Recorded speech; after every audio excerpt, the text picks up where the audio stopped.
म्हातारपणात मुलाने माझं जगणं हिरावून घेतलं. माझ्या चेहऱ्यावरचा आनंद आणि जगण्याची निराशा हे सगळं पुराच्या पाण्यासारखं भरभर वाहून गेलं होतं. तरी एक दिवस असं काही घडलं.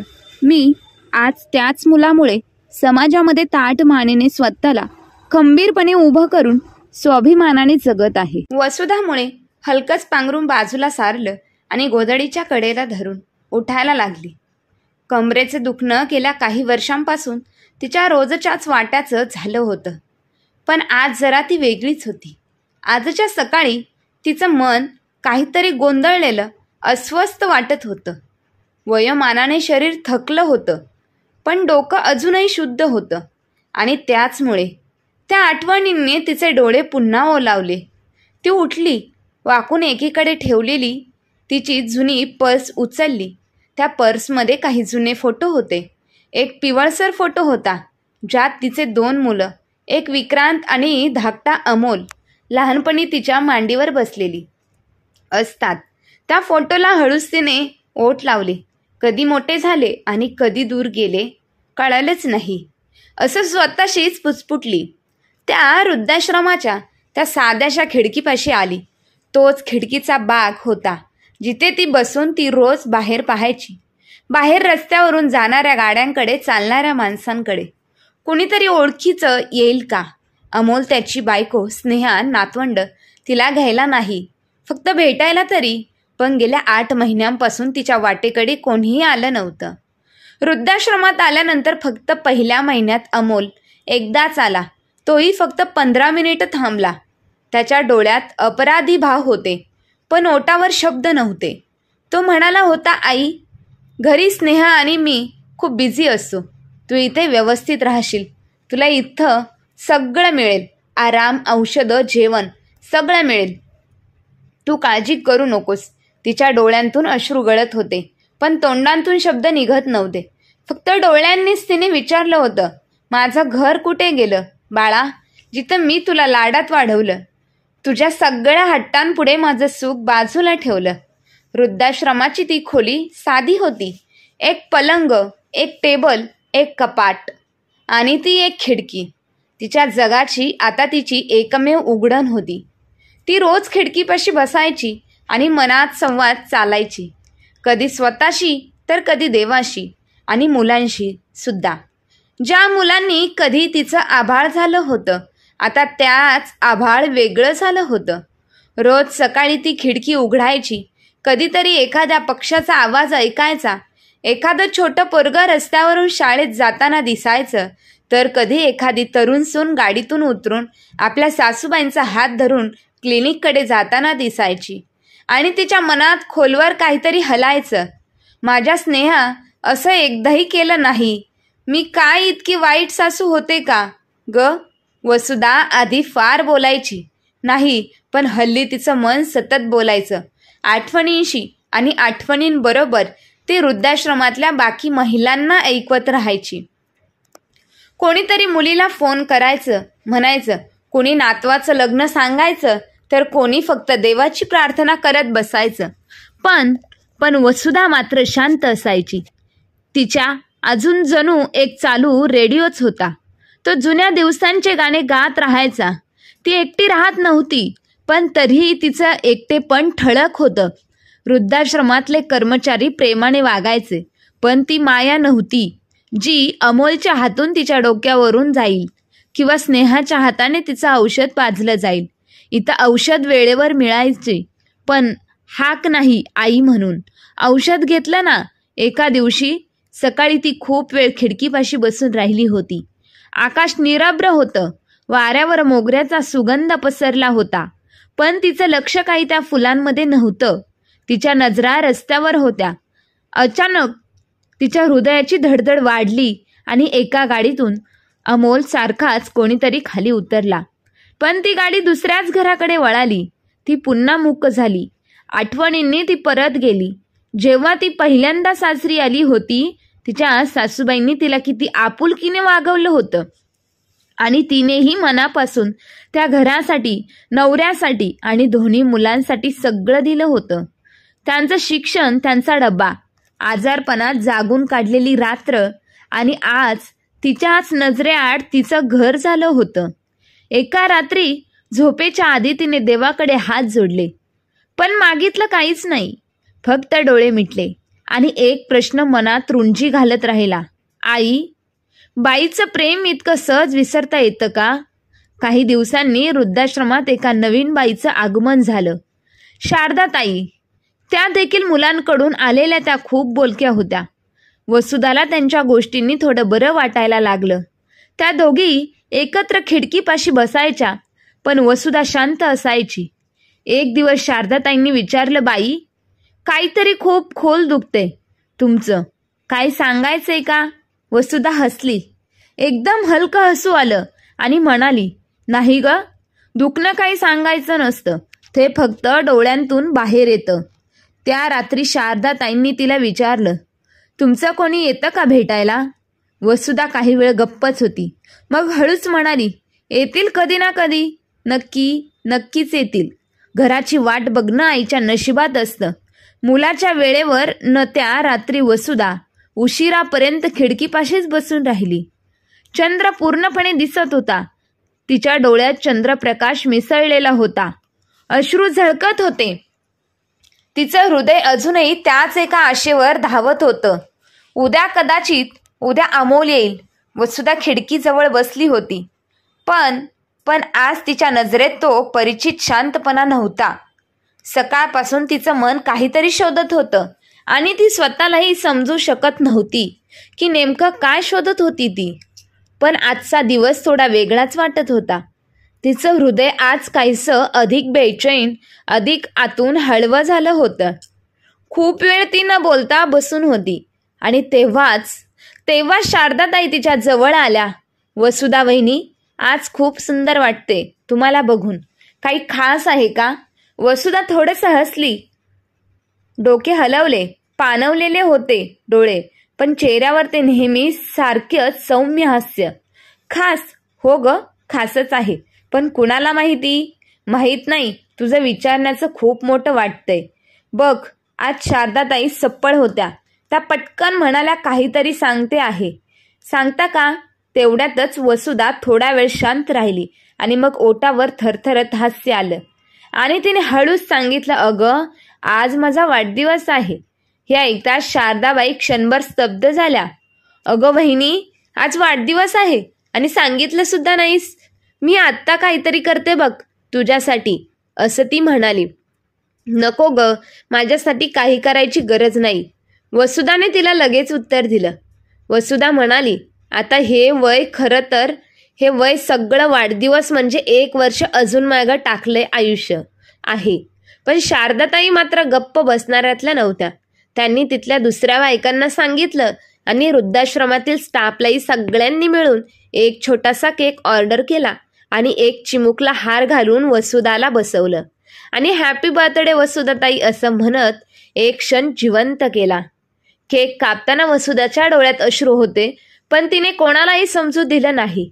ती त्या अश्रूंचं कारण वाढदिवस नाही, तर ती एका फोनची वाट पाहणं होतं. अमोलकडून, नातवांकडून, कोणाकडूनही ती पुन्हा खिडकीपाशी आली. फोन तिच्या हातातच होता. ती बटन फिरवत राहिली. अमोलचं नाव दिसत होतं, पण कॉल आला नव्हता. त्याने विसरलं असेल का? मुद्दामून टाळलं होतं.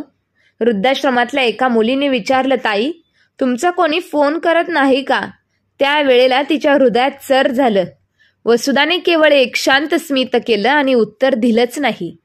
तिचं मन एका आठवणीत शिरलं. कधी ती स्वतः विक्रांत आणि अमोलसाठी पावसात भिजत बाजारात गेली होती. त्यांचा पहिला वाढदिवस, त्यांचं बालपणी हसणं, घरात केक नसलं तरी तिने काढलेला खिरीचा घास आणि आज मात्र तिचा वाढदिवस विसरला गेला होता. माणूस विसरला जातो ग, तिने नकळत म्हटलं आणि तिचे डोळे त्या खिडकीबाहेर स्थिरावले. जणू अजूनही कोणीतरी दिसेल म्हणूनच ह्या इतक्याशा आशेवर तितक्यात वृद्धाश्रमात एक नवीन पाहुणा आला. साधारण 51 वयाचा, साधी पॅन्ट शर्ट घातलेला.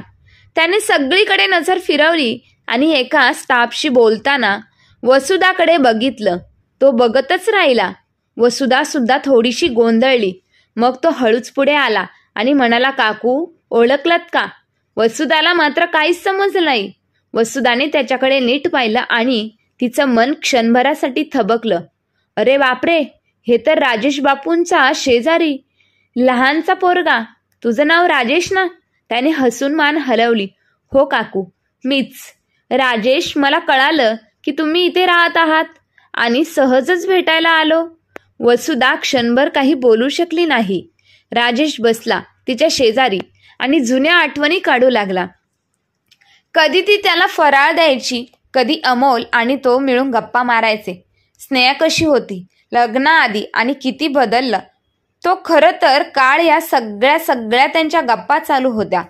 काकू, तुमचं घर सून सासूचा आदर्श होतं, पण स्नेहा मावशीचं हलकंसं वागणं मला कधी पटलंच नाही, असं राजेश नकळत बोलून गेला.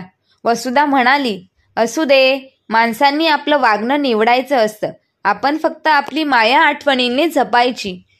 राजेश निघून गेला, पण त्याचं बोलणं वसुधाच्या मनात साचून राहिलं. कोणीतरी तिला ओळखलं होतं, तिचं भूतकाळ लक्षात ठेवत होतं. हेच काहीतरी मोठं वाटलं तिला. रात्री ती खिडकीजवळ झोपली. आधी बसली.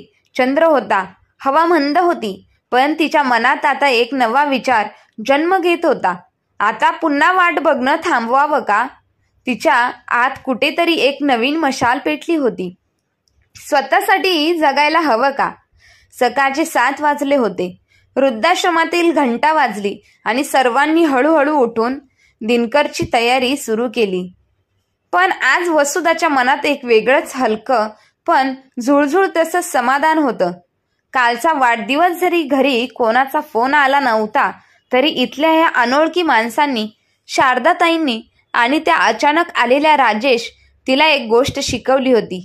कोणी आपलं नसलंही, पण आपण अजूनही कुणासाठी महत्वाचे आहोत. तिच्या डोळ्यात पुन्हा एकदा तो प्रश्न फिरत होता. मी इतकं प्रेम केलं, त्याला मोल नव्हतं, पण मी आता स्वतःसाठी जगू शकत नाही का? शारदाताईंनी चहा घेताना विचारलं. आज अगदी गोड वाटतंय तुम्हाला पाहून. काही वेगळं आहे का? वसुधा म्हणाली, माझ्या डोक्यात विचारांची लाट चालू आहे. मी एवढं आयुष्य मुलांसाठी जगले, आता थोडंसं स्वतःसाठी चालायला शिकावं का, असं वाटायला लागलं. शारदाताई हसल्या. खरं आहे, पण चालणं सोपं नसतं वहिनी, विशेषतः जेव्हा हृदय मागे वळून पाहत राहतं तेव्हा. वसुधा थोडा वेळ शांत राहिली, मग म्हणाली, हृदय मागे पाहतय पण पाय पुढे जातात. कधीतरी समतोल साधला जातोच. त्या दिवशी वृद्धाश्रमात एक सामाजिक कार्यशाळा होती. जुनी नवीन गोष्टी या विषयांवर वृद्धांना पुन्हा आपली जुनी आवड जपता यावी यासाठी ही योजना होती. तिथे चित्रकला, हस्तकला, लघुनाट्य, लेखन यासाठी छोटे छोटे गट तयार केले होते.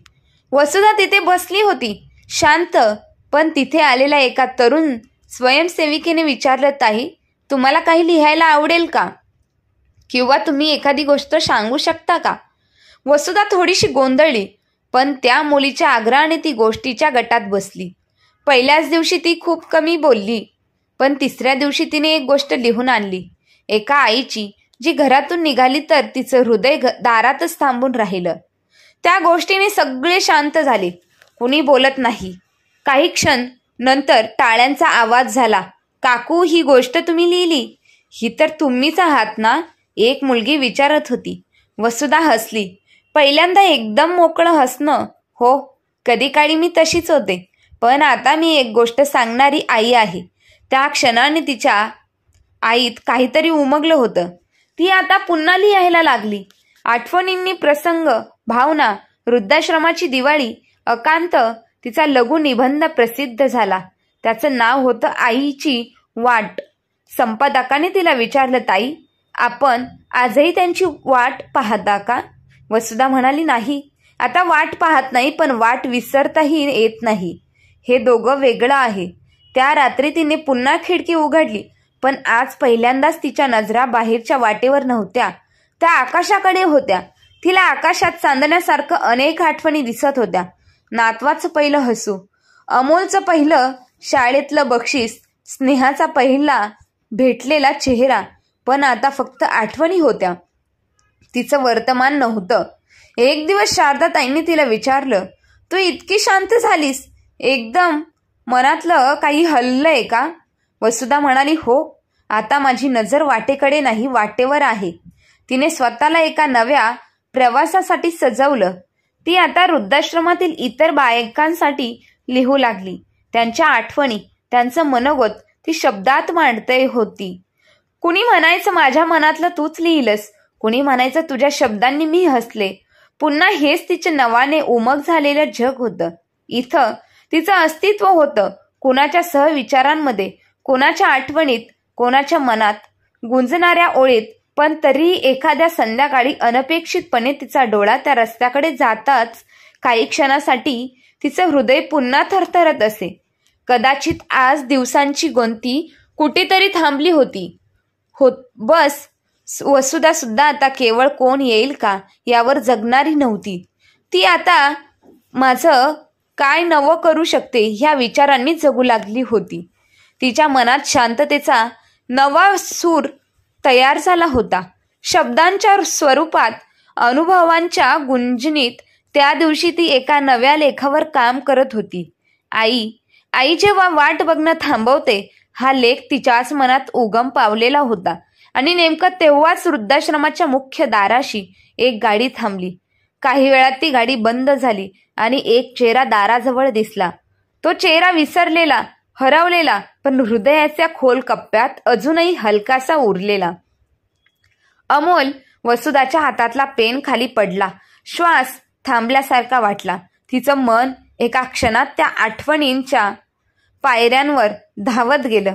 तो क्षण जेव्हा त्यांनी तिला वृद्धाश्रमात सोडलं, त्याचे अपराधी डोळे आणि त्यानंतरचे 8 आणि आता उत्तर न दिलेले महिने. पण आज तो पुन्हा इथे होता. तो थोडा सावरत तिच्या समोर आला. डोळे जमिनीवर आणि ओटांवर पुटपुटणारे शब्द. आई. ती फक्त पाहत राहिली. तिच्या मनात काही विचार चालले होते.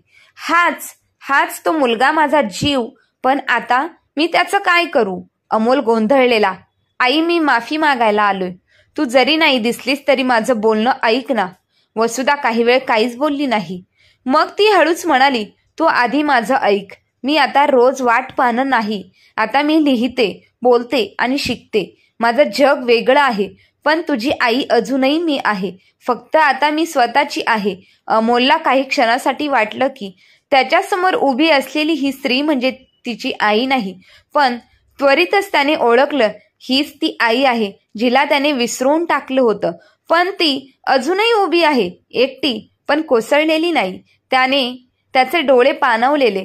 आई, स्नेहाचं बोलणं ऐकून मी तुझ्यावर अन्याय केला. मला कळालं, पण खूप उशीर झाला. माफ करशील का? वसुधा एक पाऊल पुढे गेली. माफ केले, कारण मी तुझ्यावर कधीच राग धरला नव्हता. मी फक्त तुझी वाट पाहिली होती आणि एक दिवस थांबायलाही शिकले. अमोल तिच्या पाया पडला. तिच्या हातांनी त्याच्या डोक्यावरून हात फिरवला. त्या स्पर्शामध्ये अजूनही आई पण होतं, पण त्यात आता एक बारीकशी मर्यादा होती. अत्यंत शांत, समजूतदार आणि स्वतःच्या अस्तित्वाची जाणीव करून देणारी. त्या दिवशी अमोल वृद्धाश्रमात थोडाच वेळ थांबला. शारदाताईंशी बोलला. इतर वयोवृद्ध स्त्रींचं ऐकून स्तब्ध झाला. एका क्षणाला त्याला जाणवलं, आईसारख्या अनेक मायांना आपण फक्त सोयींचा उपयोग केलाय, पण त्या अजूनही नात्यांच्या आशेवर जगताय. जेवण झाल्यावर तो निघण्याआधी म्हणाला, आई, तुला घरी घेऊन जायला आलोय, चल ना घरी परत.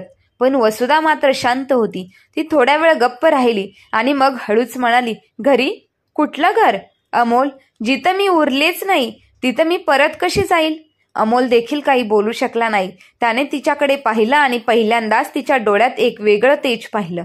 ते तेज जे सन्मानाचं होतं आणि आत्मनिर्भरतेचं देखील. वसुधा पुढे म्हणाली, तुला भेटायला मी नक्की येईल, पण माझं घर आता मी इथे उभं केलंय. इथं माझ्या अस्तित्वाला अर्थ आहे.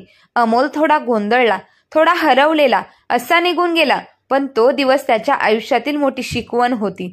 तो त्याच्या आईला परत घेऊन गेला नव्हता, पण ती परत मिळवण्याचं धाडस मात्र त्याने केलं होतं.